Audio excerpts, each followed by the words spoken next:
Got some olive oil in the pan there. I'm just going to go in with a tiny bit of butter as well. And the first thing we're going to do is to sort of cook off these lobster tails. Been washed with the juice of lemon and water.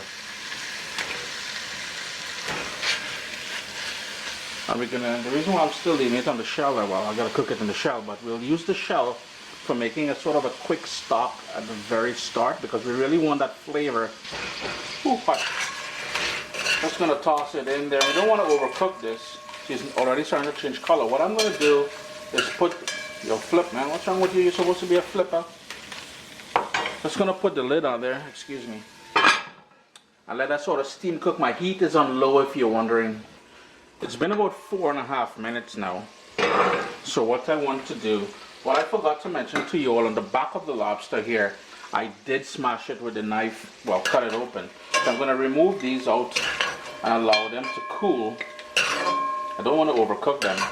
And the reason why I'm taking them out and allowing them to cool is because I want to use the shells in the sort of broth that we're making first here. And the first thing I'm going to go in with is, and my heat is still on low, I've got about 4 cloves of garlic, the same fat that we started with the olive oil and the butter, some shado beni. I have here 1 stalk of celery, a medium onion diced,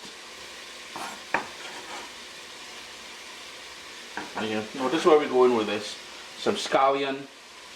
And I've got some fresh thyme here. Just going to pick the leaves off it.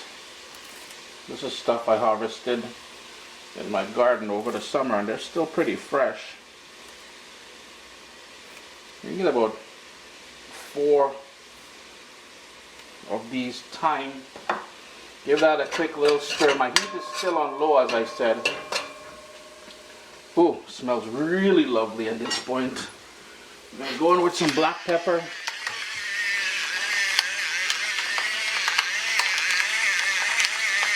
A nice dose of that black pepper, and let that sort of sweat cook down there for about 3 or 4 minutes.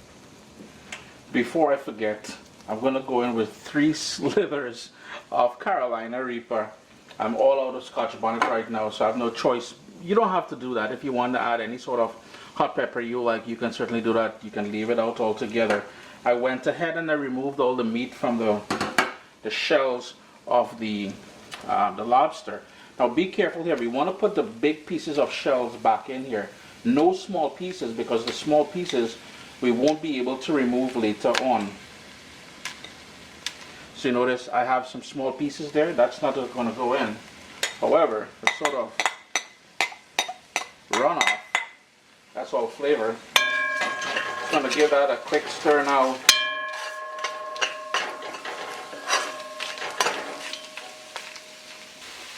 Going to hit it with some salt at this point. Now I will be using some fish stock, and I know the fish stock has quite a bit of salt as well. So I'm going to go light here, and then I'm going to go in with water. Bring that up to a boil and let it go for about 10 to 15 minutes. Then we'll remove all the shells and continue. And it's here at this point now. I'm going to remove all those big shells. It's done its job. Nobody is trying to keep it in there and choke down on a lobster shell later on.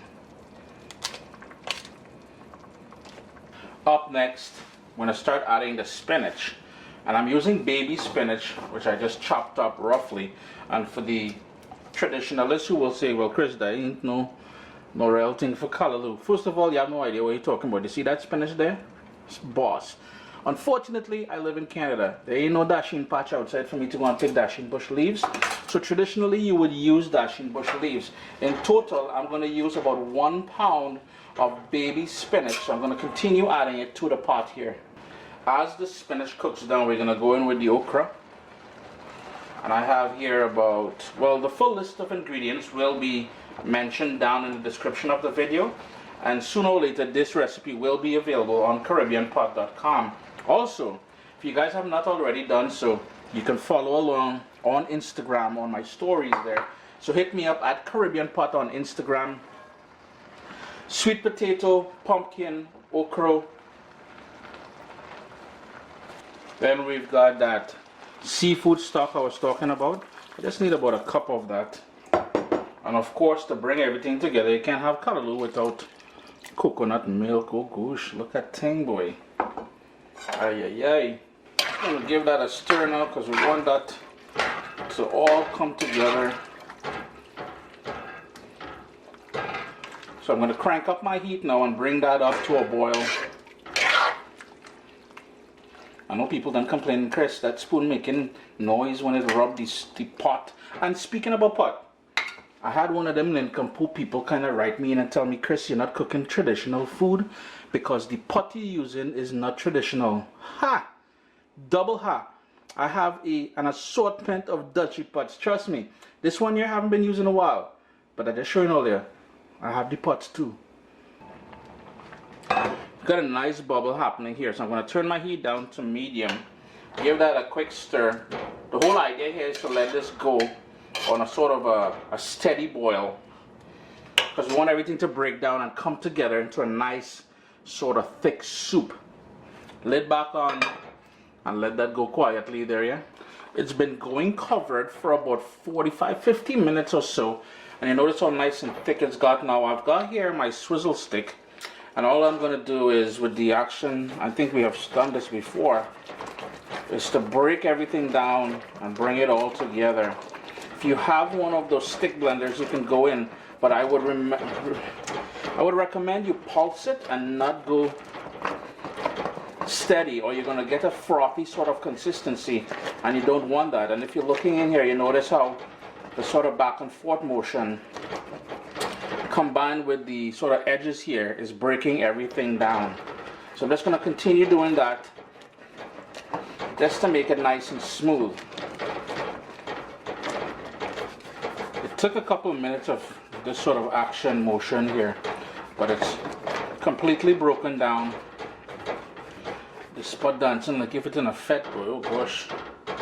But we got that nice consistency happening there. Remember to taste it for salt at this point.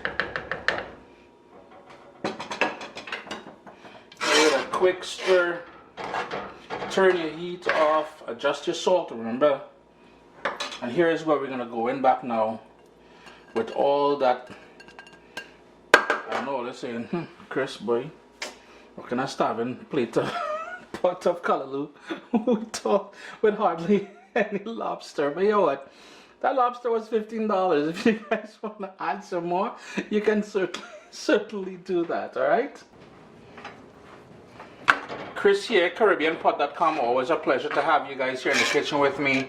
Lobster callaloo. I know it's not traditional. Traditionally, we would use crab. It's crab and callaloo, or salted meats like beef or pigtail. We've done the shrimp callaloo.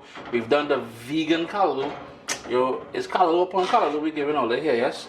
Always a pleasure to have you guys here in the kitchen with me. Remember to click on that subscribe, leave comments below, and I have some good news coming up soon, so stay tuned. Make it an eye reader, yeah? My little baby is here. We've got cookbooks, guys. WestIndianFoodCompany.com. Get your copy today.